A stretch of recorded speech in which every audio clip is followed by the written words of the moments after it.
You're watching DD India's special broadcast on your channel, DD India, India's voice to the world. I'm Sakal Bhatt.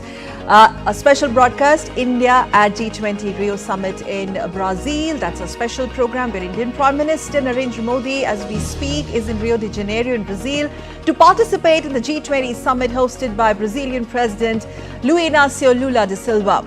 India, remember, is a key member of the G20 Troika alongside Brazil and South Africa and has played a very key role in shaping the discussions at the ongoing summit in Brazil.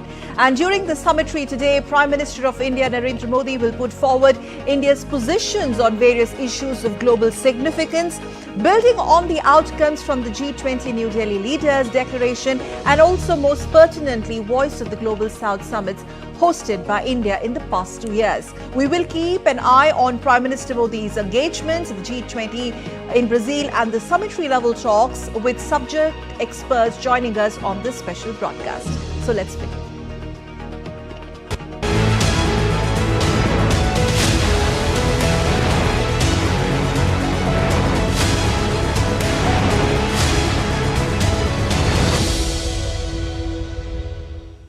The 19 heads of the state and government summit of the Group of 20 will take place on November 18, that is today, and 19th in Brazil's Rio de Janeiro. The Leaders Summit is the climax of the G20 process and the work carried out over the year through ministerial meetings, working groups and engagement groups. The G20 adopts a Leaders Declaration at the conclusion of the summit that states leaders' commitment towards the priorities discussed and agreed upon during the ministerial and working group meetings. The theme of Brazil's G20 presidency is building a just world and a sustainable planet, strongly aligns with the priorities that India advanced in 2023 under its presidency. Brazil now is expected to maintain the focus on the Global South priorities, ensuring continuity and progress on key issues. Most pertinently, as a Troika member, India will play a significant role in shaping the agenda, building on the momentum from its own G20 presidency. It will be the first full G20 summit with the African Union as a member, having joined during the G20 summit in New Delhi last year. On day one, the inaugural session will have the global leaders discussing on the Global Alliance on the hunger and poverty. This is the initiative taken under the Brazilian presidency. The second session of the day will be on one of the most critical issues of reforms of global governance institutions. And India's Prime Minister Narendra Modi, as we just mentioned, is in Brazil on the second of his three-nation visit, during which he is in fact attending the G20 summit in Rio de Janeiro. Earlier, Prime Minister Modi arrived in the South American country after wrapping up a productive visit to Nigeria, where he held bilateral talks with President Bola Ahmed Tinubu and interacted with the Indian community. Upon his arrival, Prime Minister Modi was given a warm welcome by the Indian diaspora, the visuals of which are on your screens. It may be noted that the Indian diaspora in Brazil is of a smaller number, to the tune of 4,000 to 4,500 only approximately. And alongside Prime Minister Modi, Chinese President Xi Jinping, US President Joe Biden will be among the leaders attending the Rio de Janeiro summit on November 18 and 19. Visuals of resounding welcome accorded by the Indian diaspora in Brazil on Prime Minister Modi's arrival earlier. And Prime Minister Modi said that under India's successful presidency of the G20 summit last year, Brazil is expected to continue efforts to advance the priorities of the Global South.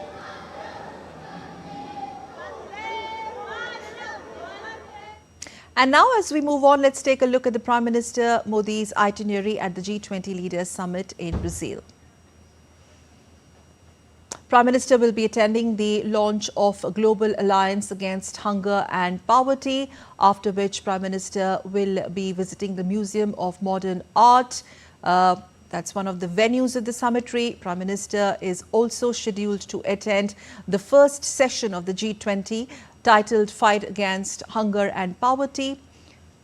After concluding the first session, Prime Minister will be attending the second session on the reform of the institutions of global governance. Prime Minister Modi will also be meeting various leaders, the world leaders, on the sidelines of the G20 summit. Prime Minister will be also attending an event on digital public infrastructure reportedly.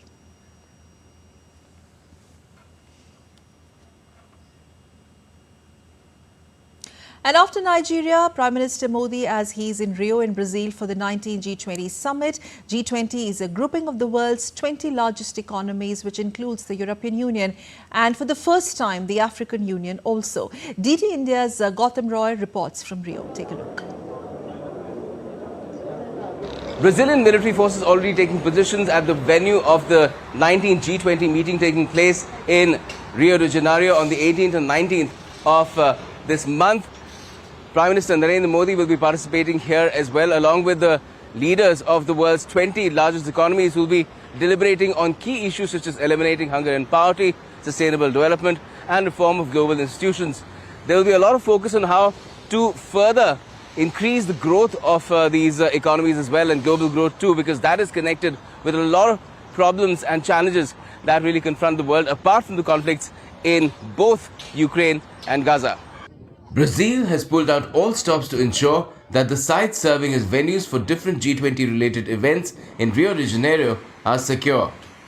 Be it land, sea or air, Brazilian Army, Navy and Air Force, in collaboration with the state government, municipal authorities, various agencies and public security organizations have all been brought to muster.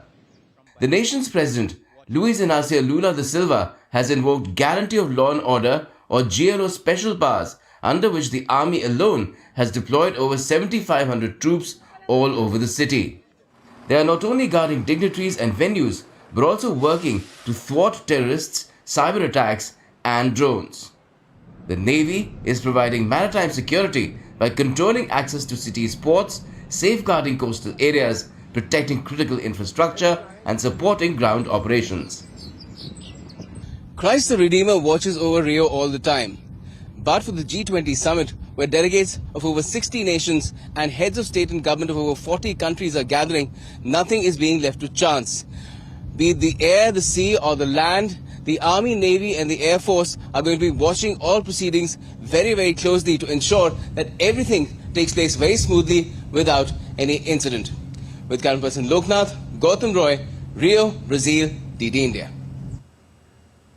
And people who welcomed Prime Minister Narendra Modi also presented different slices of Indian culture, Indian music, Indian dance, as well as traditional spiritualism of India. Interestingly, one group presented the song and dance of his home state, Gujarat. DD India's Gautam Roy spoke with the women who performed traditional Garba and Dandiya to welcome Prime Minister Modi to Brazil. Take a look. A vibrant and energetic performance of Garba and Dandiya also greeted India's Prime Minister Narendra Modi when he arrived in Rio at his place of stay to attend the G20 summit. We have some of the performers. We performed Garba Ras for PM Modi ji on the guidance of our teacher Gyaneshri ji, who's from Sao Paulo, and we are from Rio. So we connected on internet, on Zoom calls and WhatsApp calls. We've been practicing, and she's been sending us videos of how to do the dance, and we finally met yesterday for the first time, and we practiced here in first meeting. So PM sir was also very impressed that we made good use of technology, and we made this performance a success. What did the Prime Minister say to you when he finally saw this performance? He was very, very, very happy, and for us it's a big present for being a performer. So I would really thank that he patiently watched our complete performance. It's very, very special for us. Yeah, we are so happy, very happy. And how did you encourage her to do this? Your husband, I presume. As an Indian, we always support our wife. That's what we learn from our seniors, our parents, and all. That is how we are doing. Well, they say that music and dance is a true expression of joy or sorrow. In this case, it is joy, immeasurable joy as far as the Indian diaspora in Brazil is concerned, because they've met the Prime Minister here on his visit to Rio for the G20 summit. And well, the expression, of course, is that this is a successful visit, and the leaders too of the G20 come to these positions on tractious global issues that will take the world forward. With the cameraperson Loknath, Gautam Roy, Rio, Brazil, DD India. Also, Vedic chants by Brazilian Acharya with his disciples was also among those who welcomed the Prime Minister. In fact, DD India's Gautam spoke to the Acharya after the performance. One of the things that the Prime Minister witnessed was a recital of Vedic chants that was performed by Acharya Masethi here and his disciples. Thank you for speaking to us. How was the experience and what did the PM say to you? Oh, I got very emotional. For us, it's very meaningful to express our gratitude in the form of these mantras. We have been studying here in Brazil for so many years.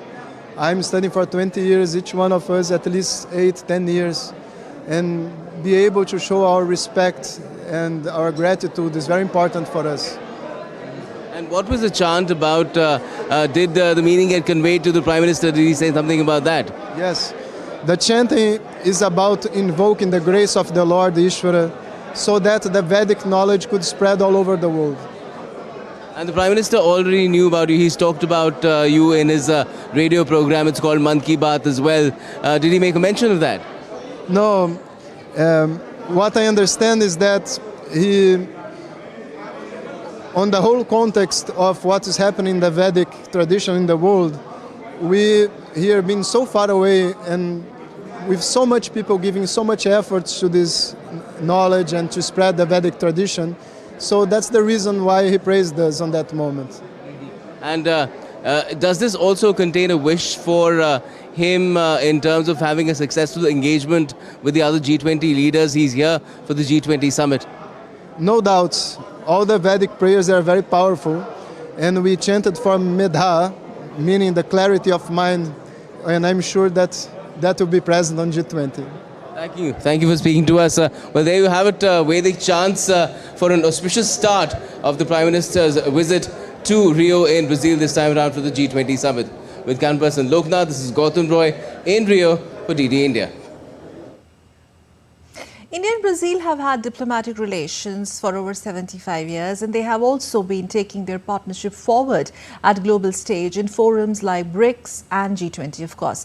DD India's Gautam has spoken with Brazilian journalist Paloma from Record 7 TV about expectations related to the summit and how India and Brazil can work to address a host of global issues. Take a look. The 2024 G20 summit is about to get underway with the arrival of the leaders at the venue as well. And as far as the summit is concerned, the role of the Troika is very, very critical. We have Paloma right now from Record 7 TV, that is a local Brazilian channel. And India and Brazil have been working in close cooperation. Paloma, what do you make of how they've been trying to get to a consensus as far as the Rio Declaration is concerned, like it happened last year in Delhi? Yes, I think that it's going to be an important event because from Brazilian side, we're looking from climate changing and poverty and reducing this poverty that we see in so many countries. And it's so important that every place in the world is talking about that. And we have journalists from many, many countries that can talk about this disparities among some countries and giving voice to those matters. Even on climate change, India has done a lot where renewable energy is concerned, reforestation is concerned. Even President Lula has a very strong view on that to protect the Amazon. Do you feel that these two countries, these two emerging economies, BRICS partners, they can present something to the G20 which will perhaps tackle this problem at a much larger scale than it has been done so far? Definitely. I think that when you have so many leaders with so many different experiences, you can exchange this knowledge and find a way together that you won't fix the problem immediately, but you have to start somewhere. And if you say, oh, this doesn't fix the problem, so I'm not going to do it, then we are not going anywhere. And partnership is very important. That is what is coming out here. Thank you for speaking to us, Paloma, because the G20 leaders are getting together to look at how to respond to and take action on solving global problems such as hunger and poverty and even climate change. Geopolitical challenges also in the mix, and where we will see what emerges from it very soon too, from Rio, Brazil. This is Gautam Roy along with camera person Ankur Arora for DD India. Let's go live to our special experts joining us on this special broadcast. Let me quickly welcome Ambassador Pinak Ranjan Chakravarti on this show, former Secretary ER from MEA. Ambassador Chakravarti, thank you very much for joining us, and also welcoming Swati Prabhu, Associate Fellow from Center for New Economic Diplomacy, ORF. Thank you, Swati, also. Ambassador Chakravarti, I would like to start from you. Overview of what all India brings to the table in this summit, considering the successful G20 summit India hosted last year, India being the G20 part of the Troika member, and the role that India has actually played a key role in building the momentum and shaping the agenda of the summit hosted by Brazil. I think we all know what are the problems that are facing the world. And G20 being the top 19 economies plus EU and African Union. African Union actually was admitted in the New Delhi summit. So we all know what the problems are. Essentially, it is the problem of inequality in every sector almost. And of course, the issue of climate change. No one country can deal with it. It has to be a global effort. And so I think India has been trying to convince G20 that the current global system, whatever it is, financial, geopolitical and otherwise, has to reform itself. It has to transform to a more equal, equitable kind of system that the globe actually, our planet actually now requires. And here, I think countries with certain capacities like India, Brazil, and the large economies and the P5 have a lot to contribute. Take, for example, the whole issue of climate financing. Okay. There is a lot of talk about climate change and how we should mitigate and how we should adapt, how we should have sustainable development. But the major countries, the developed countries who promised to put their money where their mouth is, have not. And hence, climate financing is a very crucial issue in this summit. And if they don't come up with something good and something substantial, then I'm afraid we are going to lose out. Swati, your thoughts? What makes Prime Minister Modi's presence at the G20 summit special this time around, considering that Brazil is expected to take the legacy of the Delhi Declaration forward, and some of the contentious issues that that are staring at the G20 leadership, as pointed out by Ambassador Chakravarti? I think, in my view, Prime Minister Modi's visit to Brazil, to attend this summit comes at a very important point in the current international state of affairs. We see that Brazil's G20 theme, it revolves around building a just and sustainable world. And we know that President Lula da Silva will be launching a global alliance against hunger and poverty. So you see that India's own G20 presidency, we saw in a way attempted to put its best foot forward in amplifying the voices and concerns of the global south, which may or may not be well spotlighted in the mainstream. And New Delhi's attempt during its own presidency can be read or interpreted as a way of building solidarity of the global south in the midst of the policy crisis that the world is facing. And in fact, these discussions and concerns and inputs have fed into or somehow resulted into the formulation of India's own New Delhi Leaders Declaration. I think it is very important to recognize here India's initiative of the creation of the Voice of the Global South. We recently organized the third Voice of the Global South Summit in August 2024. Right. And virtually more than 100 countries participated. So here we see India is crafting a conversation, a very significant conversation that aims at empowering the Global South for a sustainable future. And I completely agree with Ambassador Chakravarti. There are a range of issues like conflicts, food security, nexus between climate, health and food, which is disproportionately and severely affecting several of the developing economies, particularly the low-income and least developed countries. And instead of a troika, I think we should focus more on the quartet. You see, it started from the Indonesian presidency and it will culminate in the South African presidency in 2025. So you see, there is buzz, there is hope for the Global South, And in this sense, India is Okay, that one good. important cog in the wheel as far as development is concerned. Yes. Swati, I would request you to hold your thoughts for a bit, and Ambassador Chakravarti will just quickly go live to Rio de Janeiro to get some more perspective from the place where the action is, in fact, which takes the center stage, and that is Rio de Janeiro. Gautam, good morning to you out there. Can we have Gautam on the screen, please? So, give us, first of all, an overview of there are, I believe, 3 sessions spread across the day today, and this whole yes, Gautam is there, this whole narrative, or the driving narrative, India and Brazil once again prioritizing the main concerns of the global south, will also find its echo in the summit.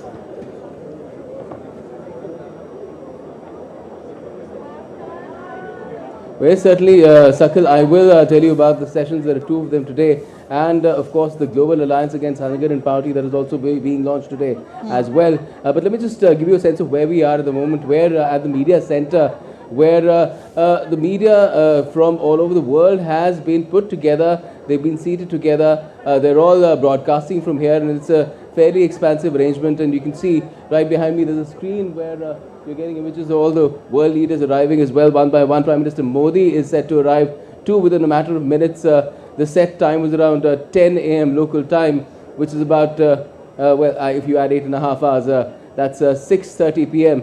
IST, India time. And we will see him arriving here and being received by President Lula, as well as he's been doing the same with other leaders who've been arriving too.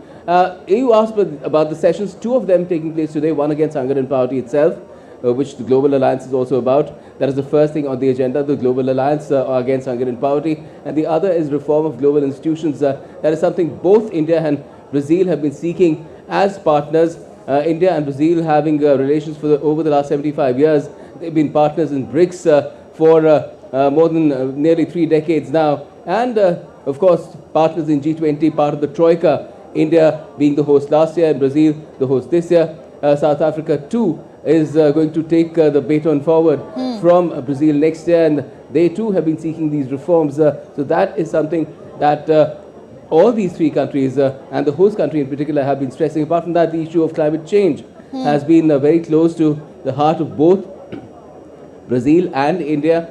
And we have the COP29 taking place in Baku as well, where I believe the reports that are emerging is that some consensus is not being built on climate finance, because the goal is very, very high compared to what it was earlier, from $100 billion to $1 trillion. So that is also something that perhaps the COP29 is looking at G20, because of the top leaders of the world's 20 economies, and among them the EU as well as the African Union, 55 countries there. So a lot of heft here, and a sense of direction could come over here on the war against climate change as well. Okay, Gautam, also since you mentioned about the key events lined up today, just a little bit more perspective how India is positioned, or perhaps the position that India will take, specifically talking about the launch of the Global Alliance Against Hunger and Poverty, where Prime Minister in all likelihood is going to be participating. Also, the fact that India has taken a leading position in terms of elevating hunger back home, and the points that India will bring to the table, I mean, in that particular category. Well, yes, Sakal, that is an area where India has a lot of experience, and it has had some success as well, because over the last 9 years itself, from 2014 onwards, India has reduced poverty in this country of about 250 million people. And if you talk about overall reduction, it's gone from about 30% to around 12%, the level of poverty that was there in the country. And even for hunger, during COVID times, when people were facing a lot of tough time, the Indian government launched a program that gave free food, grain to 810 million people. So there, India has a lot of experience, and that scheme is still going on. So in terms of how issues of hunger and poverty, both interlinked, can be addressed, India has a major perspective there. And the overarching issue is keeping up the pace of economic growth, because as long you keep up the pace, India being the fastest growing G20 economy, the fastest growing large economy in the world. The main issue is, the crux is that if you keep that high rate of economic growth going, you will ultimately address the issues of both poverty and hunger, and that is something that India wants to stress on, because that is where it seems that the world has been lagging ever since the COVID crisis, the overhang of that, coupled with what's happened in Ukraine and now West Asia in the mix as well in terms of global conflicts, geopolitical challenges. It has remained a challenge keeping up the growth rate of different, not just G20 countries, it's all around the world. So solutions could emerge from this particular meeting with an India perspective of how to ensure that everybody grows at a better pace than what is happening now. And perhaps it will be the first full G20 summit with the inclusion of African Union, Gautam. A quick one on the overarching agenda of the BRICS summit under the Brazil's presidency. And then, of course, if you could also share some perspectives. You spoke earlier with Brazilian journalists. You have been interacting with journalists from all over the world. So how do they really see India under the leadership of Prime Minister Modi at this summitary level, especially G20, considering the Delhi Declaration and the super success of Delhi Declaration or Delhi Summit and the continuity of the same?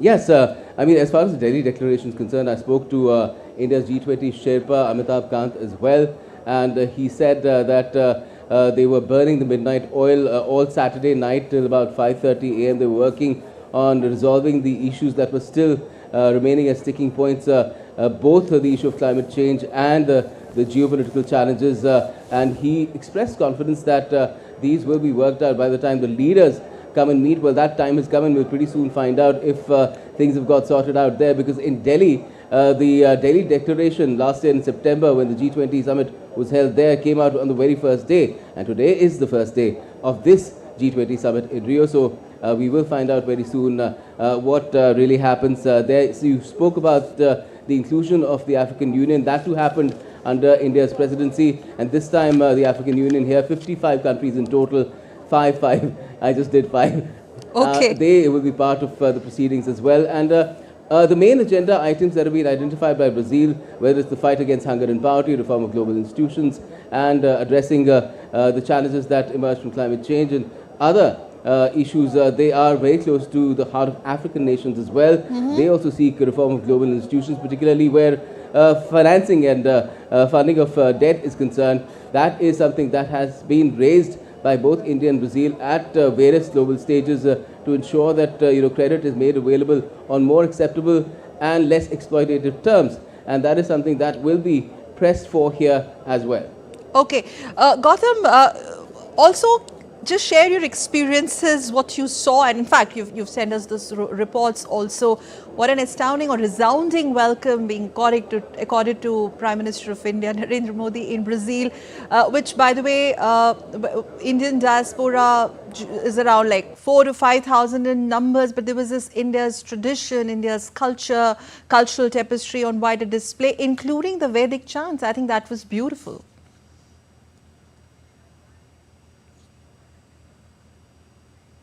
Okay, we'll try and go back to Gautam in a bit, but let's continue having this conversation with our guests staying with us on the show, Ambassador Chakravarti and also Swati.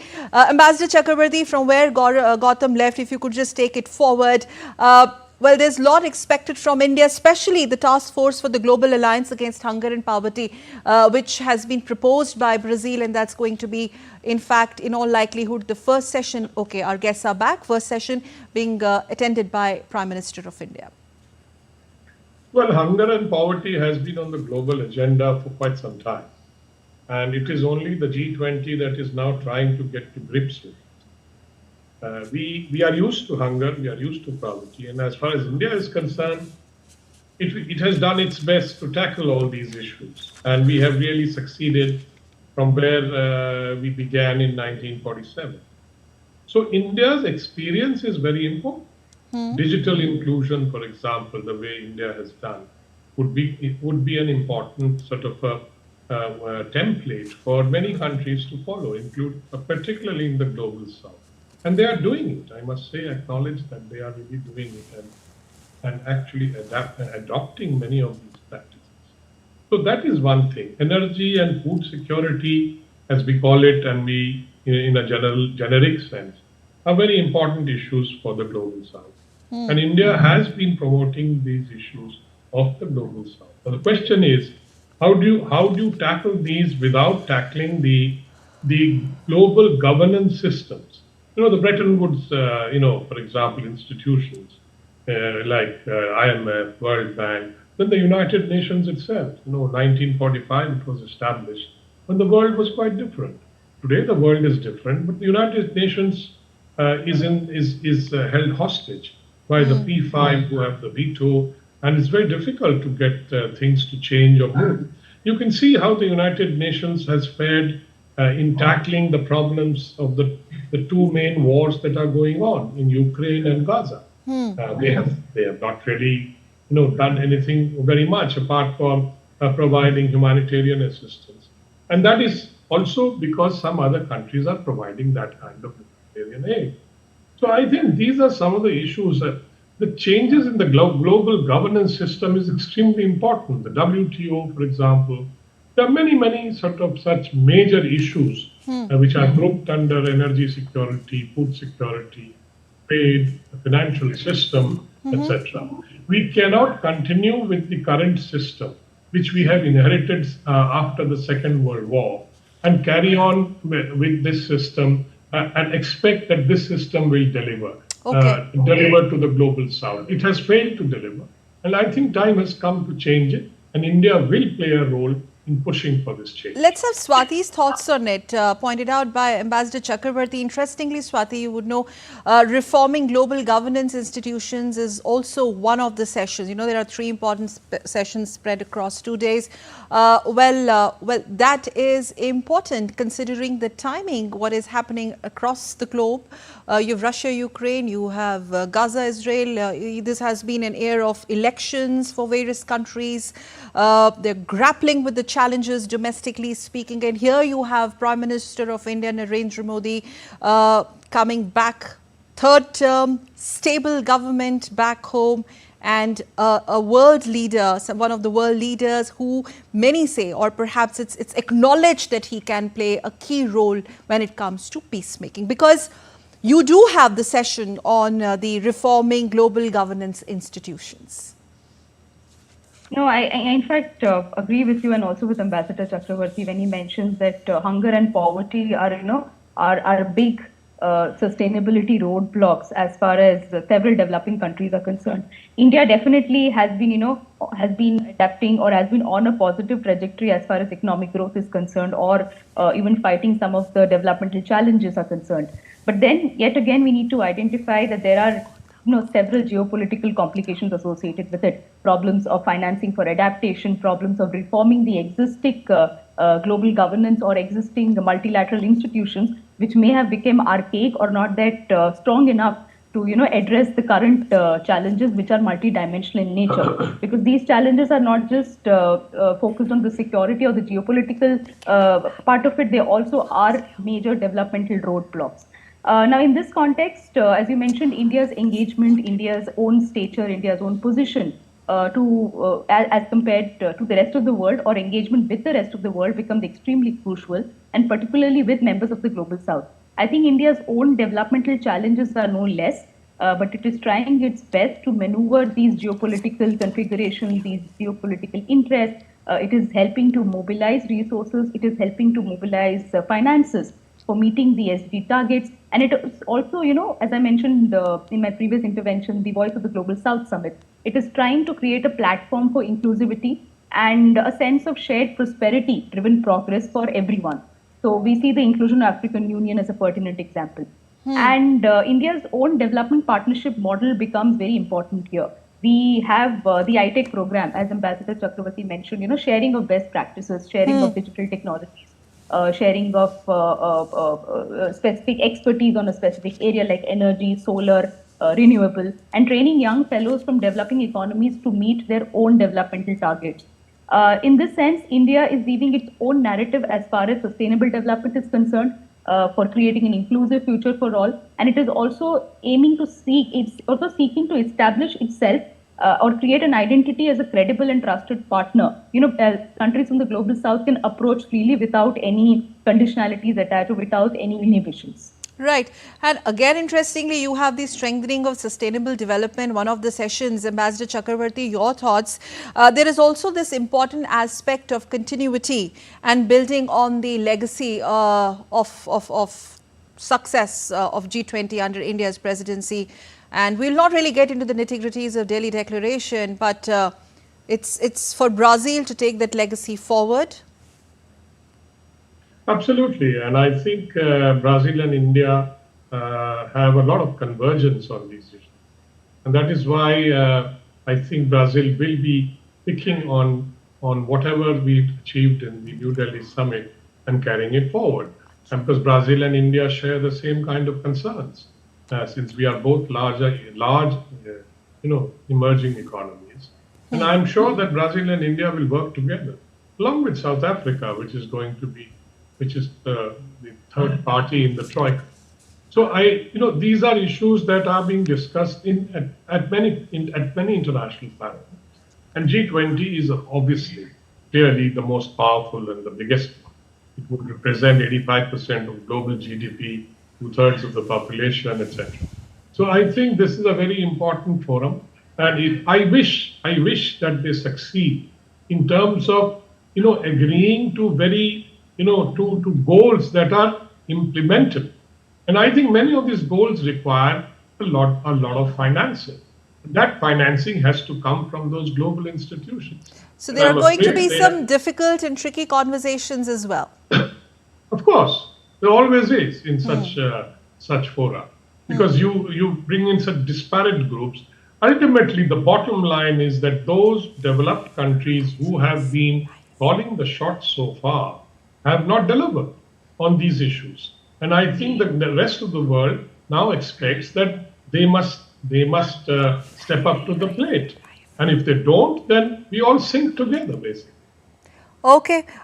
Swati, a quick one from you, and then we're going to play Gautam's report. But a quick one on the point raised by Ambassador Chakravarti. Of course, there are going to be difficult conversations. Absolutely. We've noticed how deadlocks has become a trend, when it comes to global alliances or global agreements. We see every year at COP, there are multiple sessions and conversations, but we cannot somehow we cannot somehow decide who is going to fund for climate adaptation or climate change broadly. So in this sense, even the G20 presidencies have faced challenges as far as creating a common shared will or a political will to meet these goals and to implement these discussions that come out of declarations. So definitely, it's a given fact that it's a challenge, but then there is hope as well for the global south as far as the G20 platform is concerned.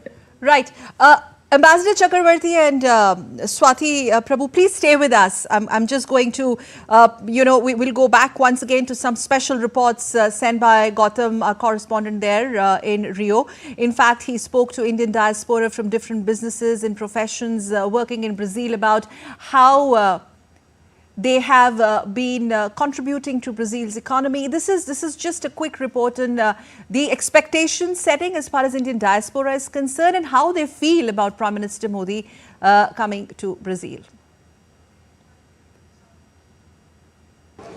A segment of Indians who have settled in Brazil and are in different professions or even in businesses also greeted Prime Minister Narendra Modi when he landed in Rio for the G20 summit, and we have some of them with us. What does it really mean, this particular stream of activity that you're in business or profession for this country, Brazil, that you're contributing to? So company has done more than 2.5 billion investments as a group, Indorama Ventures and my colleague and Indorama Corporation. So company has already have more than 3,000 employees here and making significant investments, and we are. Let's go live to Rio de Janeiro, where Prime Minister of India Narendra Modi has arrived at the summit venue. These are the visuals of Prime Minister of India arriving at Rio de Janeiro's G20 summit venue. It's a museum of modern art in Rio de Janeiro, being greeted by Lula da Silva. Prime Minister Modi there on your screens. There's going to be a launch of Global Alliance Against Hunger and Poverty in the plenary hall inside the Museum of Modern Art, one of the venues. Prime Minister of India walking in at the summatory venue on day 1. There are 3 sessions spread across 2 days. Day 1 today, fight against hunger and poverty, after which there's going to be a second session also on the reforms of the institutions of global governance. 3 priority areas under the presidency of Brazil on the theme Building a Just World and a Sustainable Planet. The priority areas enumerated by Brazil in this summit: social inclusion and fight against hunger, reforming global governance institutions, and also strengthening sustainable development. The Leaders Summit is seen as the culminating point of the G20 processes and work carried out over the years through ministerial meetings, working groups and engagement groups. India handed over the G20 presidency last year after the successful Delhi Declaration launch and release to Brazil. And there you see Brazil greeting Prime Minister of India, Narendra Modi. Brazilian President Lula da Silva greeting Prime Minister Modi very warmly. Building a just world order and sustainable planet, the central theme of the G20 summit in Brazil.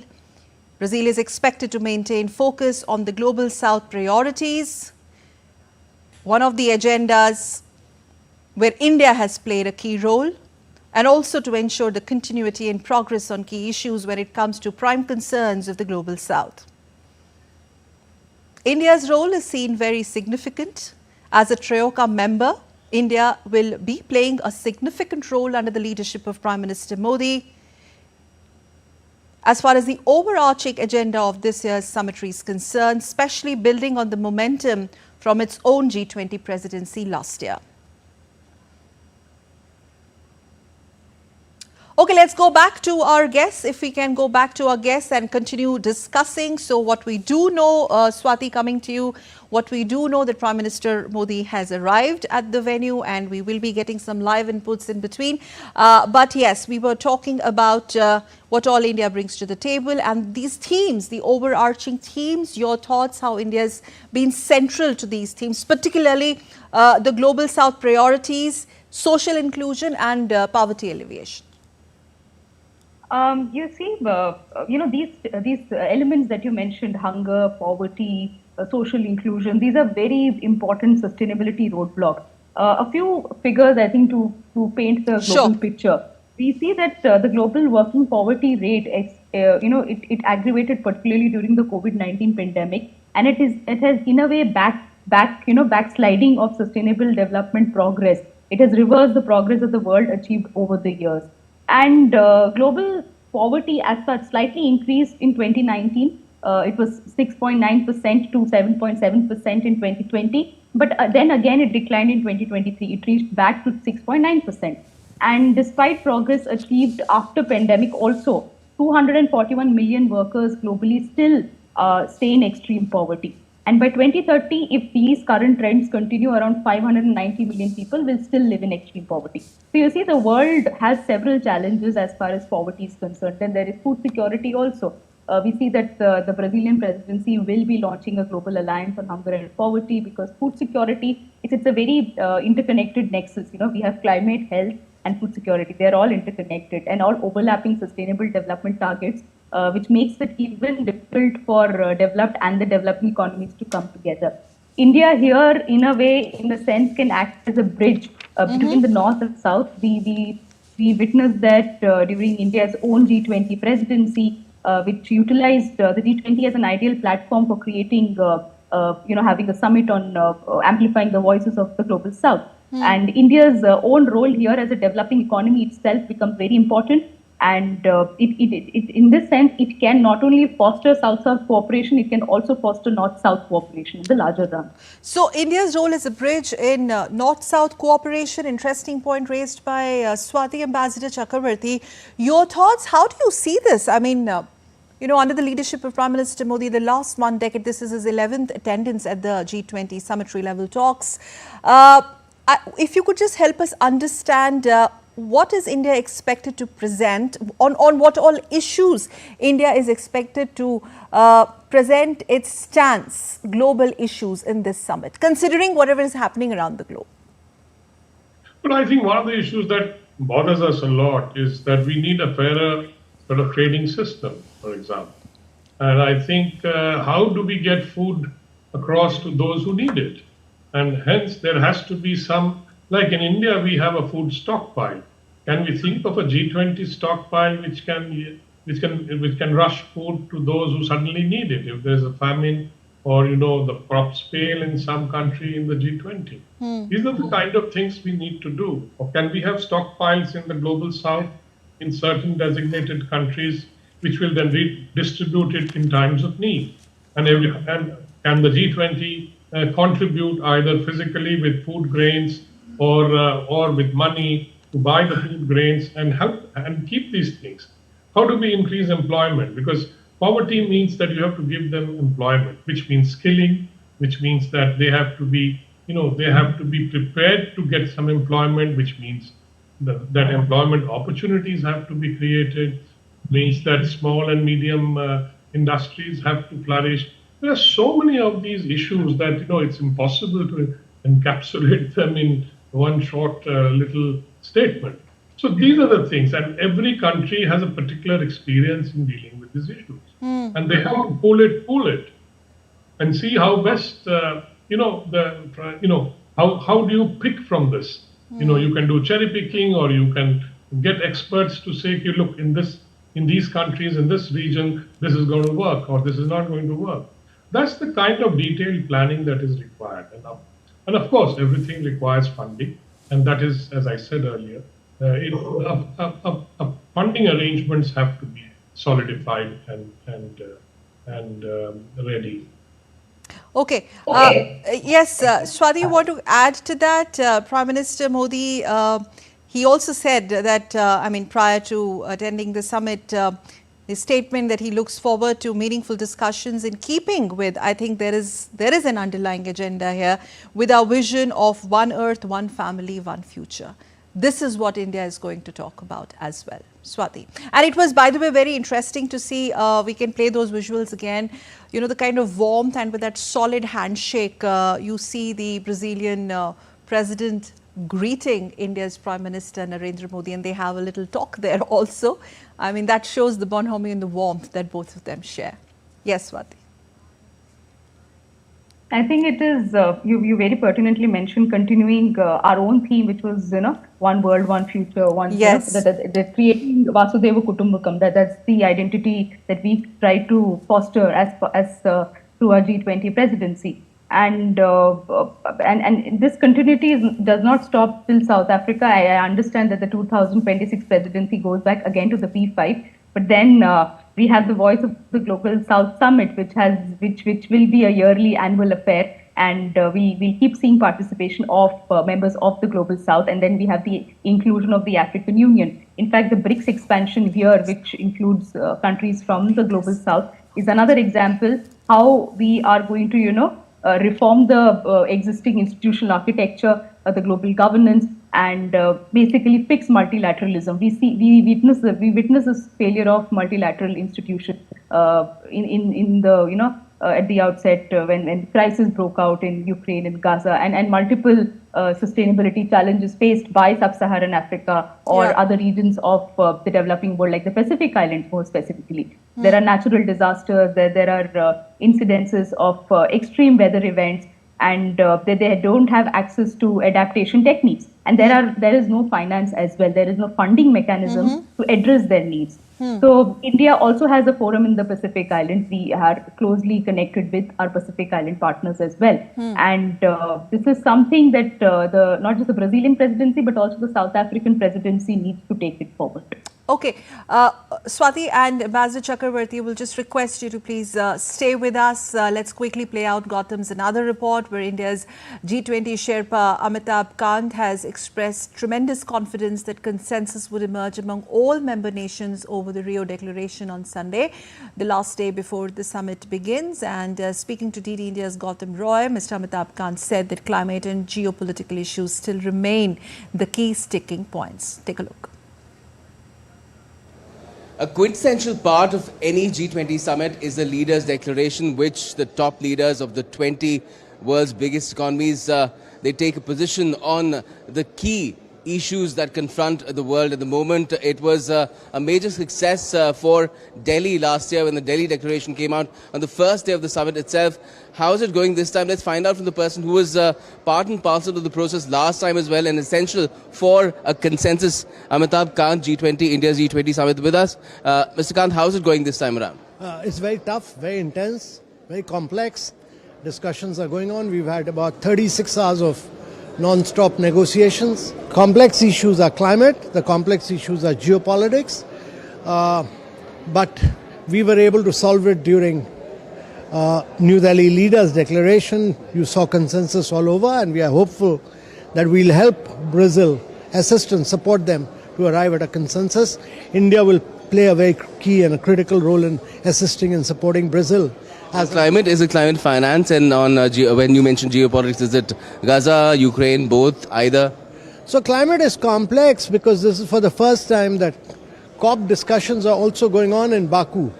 We don't want to do anything which will impact Baku because Baku, the COP under UNFCCC gets into very detailed discussions and deliberations. We should be ambitious, we should be high level, we should be leaders-like. Bring in the vision of the Prime Minister here, but under no circumstances should we impact the ongoing discussions in Baku, so we are being very careful. And secondly, geopolitics is tough right now because during India's time we had the challenge of Russia-Ukraine crisis, which we addressed and for the first time arrived at a consensus document.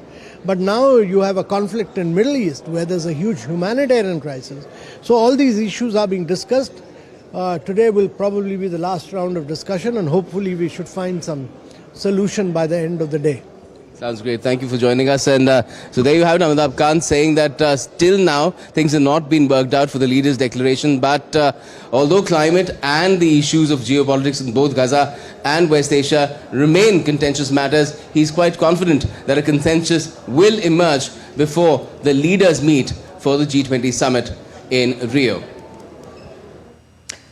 Okay, all right, let's take this back to our panelists. Ambassador Chakravarti, would you like to add more to that very important point made by Sherpa Amitabh Kant, sir, where he specifically talks about how India is going to help Brazil in thrashing out some contentious issues, the key role that India is expected to play, especially on those precarious conversations revolving around climate, considering that you have Baku summit happening where there seems to be no consensus on climate financing and India doesn't want to influence there, but take a strong position here. Well, the COP29 discussions are going on and obviously it's hard going and the G20 does not want to intrude into that because COP29 is a very important forum. And as far as thrashing out, consensus in a document, we did one in New Delhi, but did it stop the war? It did not. Hence, a document is fine for a summit and it does reveal the mind of the leaders. But geopolitics tends to trump all these things. And the USA and Russia will continue with following their geopolitical goals in Ukraine and Gaza and Israel, for example, is going to continue with what it believes that it must achieve through this war, despite the huge cost. So I think a document in itself, while I welcome the consent, but I don't think the document in itself solves the problem unless the geopolitics of the situation like the Ukraine war or the Gaza war is actually, there is a consensus on the geopolitics rather than And today you see how President Biden, in his sort of twilight month, has given permission to Zelensky, President Zelensky of Ukraine, to use long-range American missiles to hit Russia. Right, so sir. I don't think, and that is clearly a provocation, and I don't think the G20 is going to, will be able to stop this, this kind of provocation. So Okay. I am, a little concerned about, a consensus document. But what is the actual mood on the ground? What is the actual geopolitical, actions being taken to deal with these problems? Okay. That's my concern. All right, sir. Point taken. Swati, your thoughts, and we wrap up the show. Concluding thoughts, please. I think implementation is one of the major roadblocks facing the world community. We do come out with documents, agreements. I completely agree with Ambassador Chakravarti that even in fact what we witnessed in COP29 or the COP that have been taking place over the years, consensus has been a deadlock. But then again, traditional economic diplomacy has changed. We see that documents are signed, free trade agreements are signed, partnerships are built. But then again, implementation takes a longer time. So signing a document may be easier, but then, or may not be easier, but can be done. But then implementing it takes a longer route. So we just have to wait and watch. But in this sense, India's role again is very pertinent. And what India is doing, the world is recognizing. That is what is one of the key factors or key takeaways is, as far as the G20 is concerned. India's role is pertinent because of the important aspect of continuity and building as far as India's legacy of the Delhi summit in 2023 is concerned. That's for Brazil to take forward under the leadership of Prime Minister Narendra Modi. Thank you very much, Swati Prabhu and Ambassador Pinak Ranjan Chakravarti, Secretary MEA, former Secretary MEA. Thank you so much, sir. It was always a pleasure talking to you, and Swati, to you as well. Thank you both of you for joining us. And what we can tell our viewers that Prime Minister of India, Prime Minister Narendra Modi, has already arrived at the summit venue. We will continue to keep an eye on the Prime Minister's engagement at the Brazil G20 summit in our subsequent bulletins as well. But that's all we have for you in this special edition on DD India special broadcast. We'll be back with more news. Just on the other side, my colleague Tanvi is going to join you with more news and updates. Please don't go away. Stay with us.